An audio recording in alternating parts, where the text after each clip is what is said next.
ইন্তেকালের আগেই যোগ্য নেতৃত্ব তৈরি করে রেখে গিয়েছিলেন কি জান নাই? কাকে রেখে গেছেন?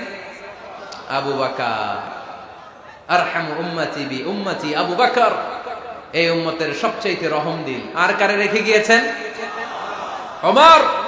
আশাদ্দুহুম ফি আমরিল্লাহি ওমর, আল্লাহর জমিনে আল্লাহর দ্বীন বাস্তবায়নে সবচেয়ে কঠোর ছিল ওমর। ওনার ক্যারেক্টারিস্টিক এমন ছিল, কথার আগে হাত চলতো, জোরে কোন ঠিক কিনা? আল্লাহর হাবিব সাল্লাল্লাহু আলাইহি ওয়াসাল্লাম বলতেন, লা নাবিয়্যা বা'দি ওয়ালা রাসূলা, আমার পরে নবীও নাই রাসূলও নাই, তবে লাউ কানা বা'দি লাকানা ওমর, আমার পরে যদি নবী হওয়ার যোগ্যতা কারো থাকে, আমার ওমরের সেই যোগ্যতা আছে।